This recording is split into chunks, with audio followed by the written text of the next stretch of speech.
Welcome to the Ranjit Kumar Show podcast. Winners don't do different things, they do things differently.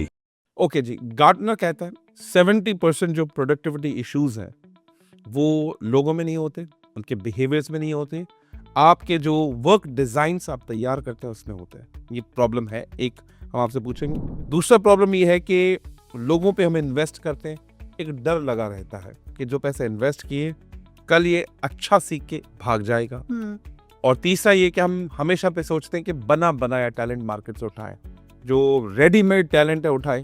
जब हम किसी का readymade talent उठाएंगे तो हमारा भी कोई उठाएगा। इस कश्मकश में हमारे पास दो ही ऑप्शन बचते हैं, मैं डेवलप करूं, नर्चर करूं, which is very costly. What should I do to increase the productivity and retain my existing talent?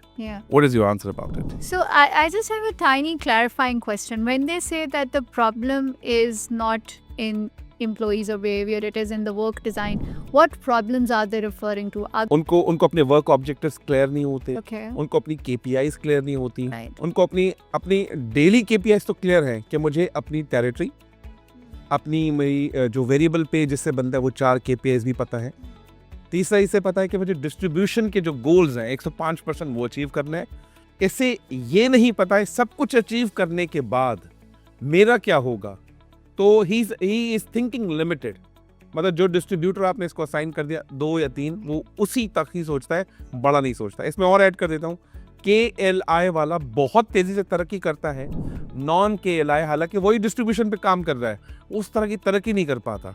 तो हम कहने का मकसद है तो आपके वर्क डिजाइन में मसला है, लोगों के प्रॉब्लम एटीट्यूड में मसला नहीं है। Got it. How can we do this? All right. So let's break your question into 2 parts. One question is improving the work design, which clearly is leading to problems, and then the second bit is how to enhance the productivity at workplace. So if I were to pick up the first one, work design, I absolutely agree that and I spoke about it earlier as well, that if jobs are not properly sized and they're not effectively designed in a way that you're not putting too much workload on one person and you're ridding another one of the responsibility, if that is how it is done, then obviously there's going to be a lot of heartburn in the organization, because I'm doing the same job and I'm at the same pay grade. And the other person is on the same pay grade as well. But I see them coming in whenever they want and leaving whenever they want. Whereas I'm there from 9 till 11 in the night. So there is going to be heartburn. There's going to be disengagement. And obviously there's then going to be burnout. I will then gradually, slowly not be able to meet my targets. I will be less interested in the work, so on and so forth. And this essentially comes or is an outcome of a deeper problem which is there in, I don't want to pass a sweeping statement, but just for the sake of it, as Pakistani organizations, we are poor at planning, right? We love a firefighting culture because that gives me that adrenaline rush that makes my existence validated at the workplace, that oh my god, this person was the hero of this emergency situation, and that all of a sudden puts me in a place where I can. और इसमें थोड़ा सा add करता हूँ, किसी को group में Thums up मिल जाए, oh my god, he becomes the Shahrukh Khan of that company. And that is then definitely going to translate into my PMGM, because I was managing so many emergencies throughout the year. So because we don't plan, then obviously we don't design the jobs effectively, and then we end up in a firefighting situation throughout the year, and each one of us is working as an emergency response team rather than somebody who has the time to take a step back, look at the bigger picture, and see where and how they fit into the larger machinery of the organization. So that's the work design bit, but this also very smoothly segues into the second part of the question, which was that when employees are given a job which is too segmented, like this is your box and how dare you walk outside the line, you just stay in your line, then obviously they cannot see the bigger picture, and they don't then effectively develop themselves as well for the next role. They're just doing that role. They're just looking at the monthly pay. They're just looking at the 6 monthly bonus or incentives, or the quarterly bonus and incentive. And then they keep on going in the same rut. And then all of a sudden at the end of the year, when the performance appraisal is happening, they'd be like, oh, but what about my career? Yeah. And at that time, line manager is taken aback that, oh, what about his career or her career? Yeah. Or the line manager already anticipates that, oh my God, in this conversation, he or she is going to ask me about their career. Let's avoid this conversation on our lives. And they would try कि ये conversation हो ही ना पाए. ना मुझे इसको feedback देना पड़े, ना मुझे इसके इस सवाल का जवाब देना पड़े. So, obviously, employee उससे disgruntled होगा. Yeah. 1-1.5 महीने बाद वो वापस काम तो करना शुरू कर देगा और उसी साइकिल में दोबारा से घूमना शुरू कर देगा. But inside there would be this, this question that how is organization looking at my career? अब इसको problem हमने onion peel कर ली. How can we effectively remove this problem? Yeah. I think one of the most important things which organizations can do in order to effectively get over this problem is, one, have a very clear competency framework. When they have a competency framework, that automatically leads into what competencies are required at each level. Yeah. And then if you have that booklet with you, then nobody has to go back to the employee every day कि you have to do this to be here. वो किताब उसके सामने है, वो उसको जब पढ़ेगा उसको समझ आ जाएगा कि अच्छा मैं यहाँ खड़ा हूँ, ये है वो है. अच्छा अगर एम्प्लॉई को खुद को नहीं भी समझ आती, एटलीस्ट उसके लाइन मैनेजर जब उसके साथ कॉन्वर्सेशन में बैठेगा उसको पता होगा कि यार ये 4 चीज़ें करनी हैं अगले लेवल पे जाने के लिए, आपने भी 2 चीज़ें की, आप 2 चीज़ें और कर ले तो you would be considered for a promotion. So जब कॉम्पिटेंसी फ्रेमवर्क है आपके पास, क्लियर करियर पाथ्स ऑर्गेनाइजेशन के अंदर डिफाइंड हैं, तो ये वाले सवाल, ये वाले चैलेंजेस कम हो जाते हैं. और इसमें जो आपने बात की कि टैलेंट को बाय करना और बोरो करना शॉर्ट टर्म में इफ़ेक्टिव हैं, और वो भी बैंड एड है, इमरजेंसी रिस्पॉन्स अच्छा है, लेकिन एक लॉन्ग टर्म स्ट्रैटेजी नहीं है. इसमें हम I always advise people to look at it in a 4x4 matrix, right.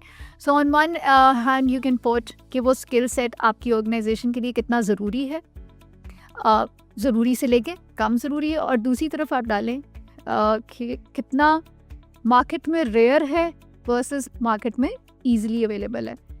जो स्किल आपकी कंपनी के लिए बहुत ज़रूरी है और मार्केट में रेयर है, you have no choice but to develop that. So then you can have graduate trainee engineer programs, you can have management trainee programs, you can have other associate programs. And when you'll have your competency framework and clear career paths, it would be easy for you to show them that what journey they can take in order to be where they want to. And then the skills which are not very important for you, not core to your business, and are very easily available in the market, obviously you can always go and buy them whenever you need. Then comes the skills which are rare, but again, not very important for you. What are you going to do for them? You can always borrow them. आप उसके लिए advisors ले सकते हैं, consultants को hire कर सकते हैं, so on and so forth. So, सब skill sets के लिए आप एक policy नहीं रख सकते. You'd have to tailor it as per, as I said, वो skill कितना rare है और आपके business के लिए कितना core है, कितना आपकी core के करीब है, उस हिसाब से आप build करें. अगर वो मार्केट में भी आराम से है और आपके लिए भी बहुत क्रिटिकल नहीं है तो उसको आप बाय करें. मार्केट में रेयर है और आपके लिए इम्पॉर्टेंट है तो आप always as advisors, like market में रेयर और आपको कम चाहिए तो फिर आप एडवाइजर्स, कंसल्टेंट्स हमेशा उस स्किल के लिए हायर कर सकते हैं. I think this is completely another Gartner, another Korn Ferry's here. एक और छोटा सा सवाल आपसे पूछते हैं. Sure. मैं समझता हूँ कि जो HR की जो लैंग्वेज पे हम बात कर रहे थे ऑलरेडी, बिकॉज ये टॉपिक ऐसा है तो हम बात कर रहे थे, HR should know the P&L language, लेकिन पीछे उसने ऐसी पढ़ाई नहीं की, वो सारी जिंदगी नंबर से भागा तभी तो HR में आया. This is very true. उसका इंजीनियरिंग भी नहीं हुआ, मेडिकल भी नहीं हुआ, और फिर उसको कॉमर्स करना पड़ गया, उसको मार्केटिंग फाइनेंस मुश्किल लगा, HR में आ गया. नंबर 1. P&L से थोड़ा सा आगे निकलते हैं, बैलेंस शीट की ज़बान है, उसके बाद कैश फ्लो स्टेटमेंट्स हैं, नंबर्स हैं. HR is always running away from the numbers. अब तो फिर ये नंबर्स की कहानियां तो खत्म हुई, अब आ गया दौर डाटा का। डेटा, अब पहले ये होता था एक्सेल शीट में फॉर्मूले लगाए, एवरेज लगाई और सम एफ के फॉर्मूले लगाए, अब वो भी दौर खत्म हो गया, पावर BI आया, वो भी चला गया। Now we have a big data of all employees. अब डेटा सिर्फ सैलरीज का नहीं है, डेटा एम्प्लॉय एंगेजमेंट सर्वे का भी है। उससे ROI कैसे निकलेगा? A new science I've recently learned. Then we have a data we have mapped with the business. मैंने 51 formulas अभी रिसेंटली जॉट डाउन किया और मैंने सेशन रन किया ऑनलाइन। उसमें एम्प्लॉइज रेवेन्यू पर एम्प्लॉई, प्रॉफिट पर employee, labour cost per employee, total cost per employee, इस तरह के 51 फॉर्मूलाज हैं जो HR अपनी रिपोर्ट में प्रेजेंट कर रहा है मैनेजमेंट को। क्या कहेंगी इस वाली HR के और उस वाली HR के जिसकी हम पहले बात कर रहे थे? Please give answer to. Interesting. It's a very interesting question, and it's something which is very close to the reality as well. It's funny enough that I have worked with some HR professionals who were engineers, who have the degree of engineers, and they are working in HR. I also know of people who were finance background and are working in HR. But yes, we also have a fair share of those employees who were always scared of numbers and but you cannot really run away from numbers. We will have to embrace data, we will have to embrace big data, and we will have to learn to speak in the language of business if we want a seat on the table and the ability to speak on the table as well. We will have to embrace this. I would also say that AI is to some extent a good equalizer. I don't have to be a finance background person to necessarily understand the nuances of balance sheet and everything. I can really ask ChatGPT to coach me in so many things, and I can learn on the job as well. See, the classic Kirkpatrick model says 70-30, 70-20. 20-10, yes. So 70% तो आपकी training on job ही है। आपका अगर background finance का नहीं भी है, commerce का नहीं भी है, बट आपके अंदर अगर वो आग है ना कि मैंने बिजनेस को सर्व करना है, the urge is there, then you will find out ways to improve your trajectory of skill set and you will definitely keep on working towards it. Absolutely. We always say that the day you stop learning is actually the day you die, right? उसी दिन आपकी race हो जाती है. So you, even as a human, you have to constantly learn.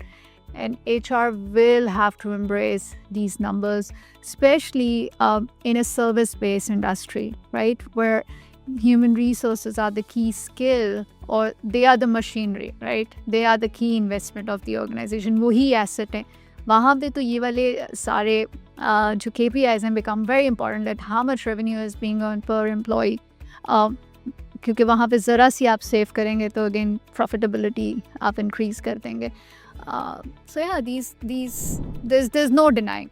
So HR को हम ये कह दें कि जिस नंबर से आप भाग रहे थे, the number is a future. Yeah. And ChatGPT is your survivor. ChatGPT is a real hero. Yes, it is. Avengers वाला हीरो जो भी आप पिक कर दें वो आपके लिए होगा. और मैं ये समझता हूँ कि ChatGPT के बाद एक और चीज़ जो आपने कही, अब तो हमारी कंपनीज ये कहना शुरू कर दें कि आपको पेड वर्जन आपके पास होने चाहिए. हमने टॉप मैनेजमेंट की ट्रेनिंग्स कराते हैं AI पे. अब हर डिपार्टमेंटल वाइज AI की हम, because we do not feel shame कि मैंने ChatGPT से लिखा. नो. और पता नहीं अभी डॉन न्यूज़ का भी लेकर आए थे. नहीं, इस पर शेम नहीं है. We have to accept it. Yes, we using it. और नया मैंने कल टूल के अंदर ही था, जेमिनाई के अंदर आप जाएं, जेमिनाई में अपना पूरा जो भी चीज़ आप लिखती हैं उसमें एक ऑप्शन है क्रिएट के नीचे एक ऑप्शन है इन्फोग्राफिक्स का. You convert all the things into a data, and जो आपने थ्योरी लिखी है इन्फोग्राफिक्स में कन्वर्ट हो जाएगी. और पेड वर्जन उससे भी ज़्यादा अच्छा है. तो I think we need to understand कि HR has to be a number man. HR has to learn the business acumen. Otherwise उस सीट पे उस सामने सेठ के साथ, CFO के साथ या फिर कमर्शियल डायरेक्टर के साथ, you may never be compatible to dialogue and negotiate a thing. छोटे से ब्रेक के बाद दोबारा बात कर. Thank you. Welcome to the Ranjit Kumar Show podcast. Winners don't do different things, they do things differently.